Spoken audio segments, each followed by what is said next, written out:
Hello friends, my name is some jackass with a YouTube channel, and welcome back to Army Gals.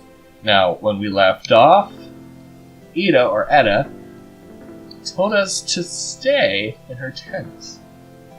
Now, this could be a jump cut. I don't know, I have legitimately never been this far. So, with Etta, that is.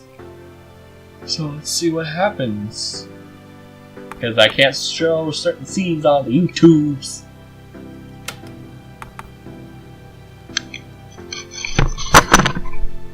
I won't go anywhere.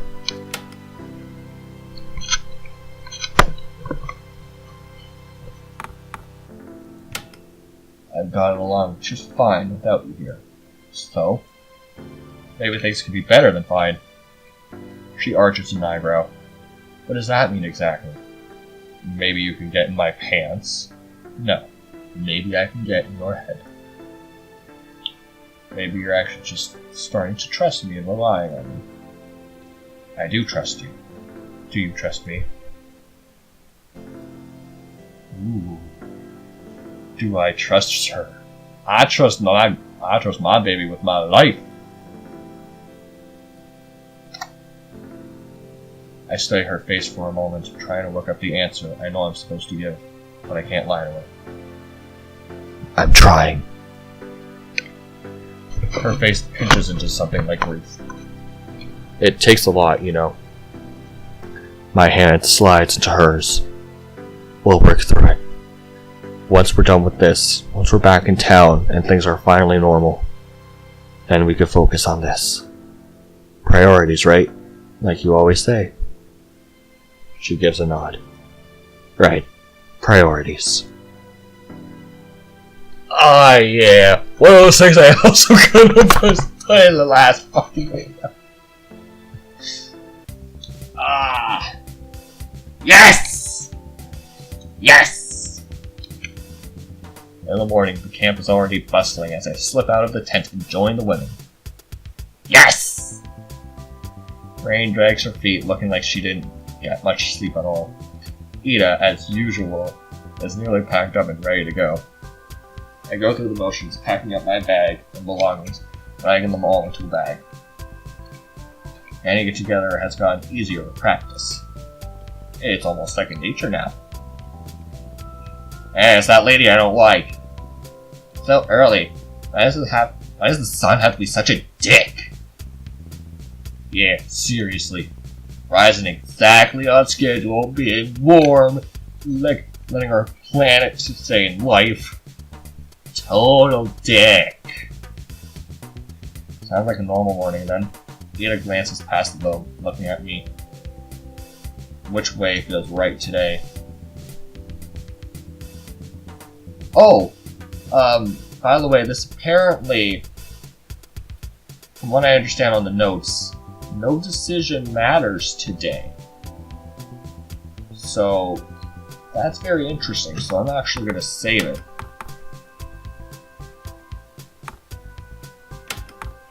I'm actually going to save on this day, just in case something goes awry. Don't you think it's something we had better than go on a gut feeling? Unless this part of the forest looks familiar. It doesn't. None of it does. I wasn't exactly paying attention to the directions the first time I came through here. I nod toward the tree line. How about, guys? We both glance over at Andrea staring out into the woods. What is it? I heard something. Define something. We stroll over to her, Andrea's eyes still desperately searching the distance. I don't know. Maybe I just imagined it. Etta holds up sharply, her gaze narrowing. I hear it too. Faint. But it's definitely a voice. A female. Andrea, don't ever second guess your instincts. Come on. Wait, who said that? Okay. We hastily grab our last of our things, pulling on our packs and charging forward through the woods. Keep sharp. Don't lose sight of which way we're heading. I got it. We're still heading in the direction of town, which makes hope burn in my chest. Maybe they sent out a search party. Maybe someone's looking for us after all. Did you hear anything? This is gonna be like one of those mirage things, isn't it? Ida hushes us. The minutes pass. I hope we're moving towards a voice and not an echo. Ida holds up a hand to us, calling back through the woods. Oh, I understand why it doesn't matter. You'll see why this day doesn't matter. You'll see. Hello? Hello? Her voice passes through the trees around us, fading away into the forest. We hold our breath. The shouting comes again, closer now, and slightly to our right. This way! It's just over here, I swear. Do you see anyone? Hello? I cut my hands and shout through the woods, too, looking through the trees. Help! The voice is very close but muffled. Did she say help? Her expression is almost a puzzlement, though I imagine it matches mine almost perfectly. Over here. I follow Andrea, climbing up a few craggy rocks until we come to a gaping, dark square in the ground, like nothing I've ever seen. Please don't tell me. Yeah, it's coming from the dark, suspicious hole in the ground. Of course it is. Please help me! She sounds hurt. We can't afford to take on anyone who's injured. And who knows if she's injured or why. You're not going to suggest that we leave her. No, if we make it into town, we can send help back. Her expression is tight, a hand running through her dark locks, pushing her hair back for a moment. I don't know. I don't. We can't just leave. I'm not the most moral person in the world, but even I would have a few problems with that. Kyle, what do you think?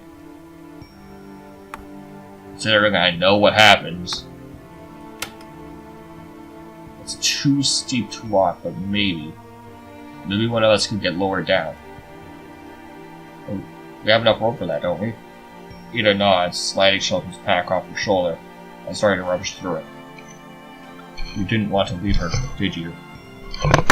Of course not. Doing this, it's not practical, but practical isn't always right. Or fine, come to think of it. Will you stop blabbing and help? She tosses the end of the rope at Rain's feet. Go tie that around that tree over there. Geez, nobody appreciates practical observations around here. I'll go down. You're sure? It's dark. I don't know what's down there. I'd rather it be me than any of you. I'm a great white knight! Besides, there's a chance whoever down there can't walk. We might need someone who can carry her, and I'm the best bet. Ida nods. Alright. Be careful down there. Between the three of us and using the tree as a safety measure, hopefully we can lower you down. Hopefully. That sounds optimistic. We won't drop you. It just depends on how far the shaft goes. I couldn't see the bottom. I'll take a lantern and my backpack. They tie the rope around my waist. Seems like a good idea to snap somebody's spine. Do you know of a better way to tie it? Andrea shakes her head no. I didn't think so. Alright, nice and slow. The three of them slowly start to lower me down, hand gripping the rope as they try not to think. Foot by foot, I'm slowly lowered further in. Raised voices catch my attention from above, but I can't hear what they're saying. Sound rises, the rope lurching twice. Drop your pack! Kyle, drop it! I fail obsessively trying to shrug off my shoulders, but it's too late. My heart flies into my throat as I slip into a free fall. Kyle! I land with a thud, my heart pounding and head swimming. It was only a few feet. Half of the rope. Frayed away with a will, coils next to me. I groan, but only from the spike of crash of adrenaline in nothing but a few seconds. Are you alright? Yeah, I'm okay. Is someone there? Please! The yell dissolved into a weak cough. I'm relieved to find out my lantern didn't break in the fall. Lifting it higher, it throws a dim light over the tunnel. The walls tight and narrow on each side. It branches off into even narrower corridors, a network of caves. The voice begging for help echoes through them. I'll find a way to get you out! Just make camp. This might be a while. I'll have to find another way. If there is another way out there. The hole above looked unnatural, man-made. Hopefully, that means there's some other way. Hello? No reply. I duck beneath the low-hanging rocks, trying not to think about how trapped I am. That just makes the wall seem to crowd in a little more. That voice. Where did it go all of a sudden? This better not be Cheryl. We haven't heard from Cheryl in ages. The hair stands on the back of my neck. I wish the lantern was just a bit brighter. Every shifting shadow down here looks like menacing. What? Oh, looks menacing. I keep to the system moving through the tunnels, trying to make sure I know where I've been. The last thing I need is to get lost in this maze. How long will the women wait? It's equally terrifying. The thought of slowly dying down here, and the thought of them waiting too long and never making it back. Maybe I shouldn't have come down here. Though, just as those thoughts start to creep up, I see a figure in the dark that's definitely not a rock. Hello, hello! That must be who was yelling, but who is she? Was I too late? Thoughts swirl in my head, accompanied by a stream of obscenities. Is that what I think that means? No. That? Images of that? I move forward quietly. To my relief, her chest still rises and falls with shallow breaths. She might be hurt, but at least she isn't dead. With a quick sweep of her body, I notice that her skin is torn up and bloody around her ankle. It's a little bloody. Did she fall down here or end up with a hurt ankle? Maybe she came in a different way. Hey. She stirs slightly but doesn't wait. Excuse me? Finally, her eyes flutter open, turning to look at me. Are you real? The voice comes up barely more than a raspy whisper. Setting my pack down, I unscrew the lid of the water bottle, handing it over. I'm real. She takes it from me with shaking hands, drinking greedily. I don't think she would have made it much longer if I hadn't come down here. Easy. Don't make yourself sick. She coughs a little more, but her voice returns to her as she sits up and heaves a heavy, relieved sigh. Thank you. Don't mention it. I'm happy to help. What's your name? Hannah. Hannah is one of my all-time favorite names for a female, especially since it's a palindrome. I'm Kyle. Are you part of a rescue party? No. No, we're stuck out here too. We were trying to get back to town and we heard you yelling. Oh. Her face falls a little, eyes searching my face. Sorry. I know, that's not what you wanted to hear. No! No, it's fine. I don't care. I'm just glad that you came for me. How did you get down here? She shakes her head. I don't remember. What? Did you maybe fall down here, or... I've had a lot of time to think about how I ended up here. I've gone over it again and again. Really, I really don't know. The last thing I remember is hiking through the woods. I guess you don't know how that went out then. Well, that's not what you wanted to hear either. You can't go back the way you came in. The rope broke, and I don't think we don't have anything else to use. Oh. Her hand tightens into fists, eyes swimming with emotion. So I didn't just get myself stuck down here. Now I've dragged someone else in this too. I'm gonna be the reason you end up. Hey! I'm down here because I want to be. I'd rather be stuck down here helping than up there doing nothing. That's not on you. Every word of it is the truth. I know what it's like to be in her exact position, wondering if you're ever going to get home. Really, my circumstances might have gotten a lot bleaker, but they're not all that different from before. Hannah seems to take my words to heart, her expression brightening even though her unshed tears. Sorry, apparently life or death situations make me really emotional. I chuckle. Yeah?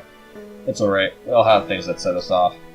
You cry over life or death situations. I cry over videos of people getting surprise puppies.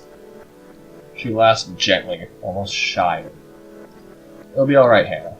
We'll find a way out. Another glance at the cave system doesn't give me any indication where she might come from. Be careful. The caves, they're not stable. I keep hearing things. Rumbles, tremors. I think I heard one of the passages collapse somewhere from it. Far off. I couldn't do anything. I just had to lie here and wonder when the whole thing was going to come down. Is your ankle hurt? Pretty badly. You don't remember how that happened either. The player's briefly that. Hey, no, it's okay. It doesn't matter. We're going to get out of here, alright? She nods mutely, no doubt still beating herself up. I'm going to look for a way out. No, I'll come with you, please. I can walk, just don't leave me here. Her assurance that she can walk doesn't convince me, which was unconscious just moments ago. But it would be too easy to get lost in this place, wandering around alone. Depending on how deep these tunnels go, if I leave her, I may never find my way back to her. I don't think I have much of another choice. Alright, but we'll look later. Need to drink something and probably eat. Once you're up to it, then we can have a look around. She smiles at me gratefully. Thank you. I kept begging for someone to come find me, and I didn't think it would actually happen. Her finger reaches out, entwining with mine. I recognize her desperation, the way it mirrors my own inner worries and fears. Hannah, trust me, you're not going to replace Ida. Ever. Ever. Okay? I would rather die than cheat on Ida. I was going to say Ina. Ina is a completely different character. Ina is already pregnant. I recognize the separation the way it mirrors my own. I pull out some food for her to nibble on, trying to get her strength back. I'm sorry, it's not much. We really need to conserve what we have left. If I knew how grateful I am for you for being here, you wouldn't be apologizing for anything. In fact, I should apologize. I'm sorry for all the troubles I've caused you. Hey, I heard you said it's no trouble. We couldn't leave you. How many of you are there? 4, including myself. We were out here for, She finishes another swing of water and tilts her head in question. Well, what is it? I don't want to worry you. I have a lot of reasons to be worried right now, but I don't think the people trying to help me are one of them. A gentle smile touches her lips. You can tell me. Why we're actually out here still sticks on my tongue, and I'm still salty about it. Peeping Tom my ass. We're here with a delinquency camp. Oh, aggressive rehabilitation military program or something? Army youth program? Something like that, yeah. I've heard of it at all. It's alright. It's not something you need to hide. You're not worried that I'm some kind of psycho killer in the making? I wasn't until you said that. She laughs, right? Her face having perked up a bit and her eyes looking brighter. When I first stumbled upon her, she looked half gone. I doubt she's much better, but at least she's alert. And something clouds over her face, her eyes lowering. What's the matter? Nothing, it's just what you said. I'm not really a psycho killer, I promise. No, not you. It's just her eyes burrow. Her eyebrow furrows. Eyes searching some distant shadow that I can't see. It's a low, deep tremor suddenly runs through the ground, which shakes and shudders beneath my touch. What was that? Another cave-in, probably? Look. I lift my lantern, illuminating a curtain of dust drifting from one of the distant passages. Wait, that's not just from the passage. I lift a bit higher, straining to reach the closest to the ceiling. Jagged, ugly fissures in the overhanging rope open like a smirking mouth slowly spreading to a grin. Anna? What? We need to move. We need to move now. I rush to her side, her arm hugging around my neck as I hoist to her feet. It's pure instinct that makes me throw my backpack over my shoulder too, her feet scrambling into motion. Hannah doesn't ask questions, limping along as quickly as she can. Which way? I don't know, but I don't want to be standing under that, not if another tremble runs through the cave. A groan spits through the rock overhead and the world suddenly vanishes to dust. I duck beneath my arm, a rain of rocks and stones showering around us both. A heavy rumble pulls at my clothes, leaving scrapes and bruises along my arms. One wrong hit to the head and either of us could be done for. Keep moving!